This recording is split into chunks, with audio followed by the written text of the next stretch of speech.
Out front tonight, the breaking news. Our K-File reporting tonight that a close ally of Congresswoman Marjorie Taylor Greene took part in the January 6th insurrection.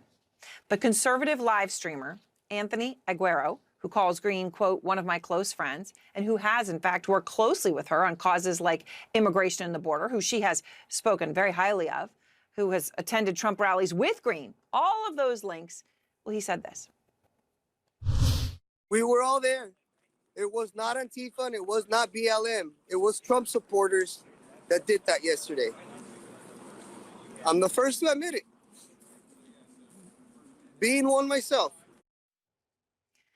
Okay, stating the fact it was Trump supporters that did that. I mean, we all know this, right? We know this. This happens to be a fact. The reality of it is, though, it flies in the face of a fringe conspiracy theory still being pushed by Republican Senator Ron Johnson that he's doubling down on tonight. This is what he read during yesterday's hearing on the deadly insurrection. Although the crowd represented a broad cross-section of Americans, mostly working class by their appearance and manner of speech, some people stood out. A very few didn't share the jovial, friendly, earnest demeanor of the great majority. Some obviously didn't fit in, and he describes four different types of people: plainclothes militants, agents provocateurs, fake Trump protesters, and then disciplined, uniformed column of attackers. I think these are the people that probably planned this. All right. That's not true. It's a lie that a United States senator continues to put out there, right? I mean, it's pretty incredible. Mitch McConnell has taken this down. Kevin McCarthy has taken this down. It's false. The FBI has taken it down. And yet today, Senator Johnson said to our Manu Raju that he would go out and say that and push that stuff out there again if he had the chance. Do you regret putting that article in? Absolutely not. Why not? It's an eyewitness account from a pretty knowledgeable, trained observer.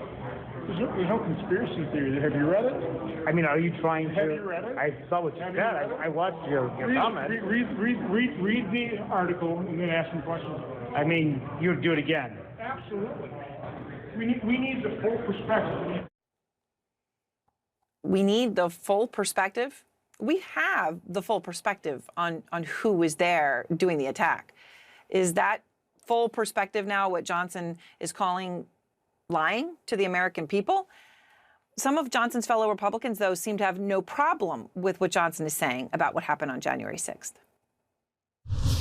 I mean, having all the information on the table, I think, is a good thing. Obviously, that was a dramatically different view of the day than we heard from the captain who was testifying, or Chief Sund, or others. I don't think it hurts to have that information out there. Hey, this is not putting information out there as if it gives a clearer and more complete picture. This is inaccurate information. This is putting known lies out there. Let me say this again. Known lies. That is wrong. And by the way, it does hurt. 5 people are dead because rioters believed the lies that former President Trump had been telling for months. And putting those lies out now is still hurting because Trump supporters, some of them continue to believe it. Even after the insurrection, days before Biden was sworn in as president, this is what Trump supporters said to our Ed Lavandera.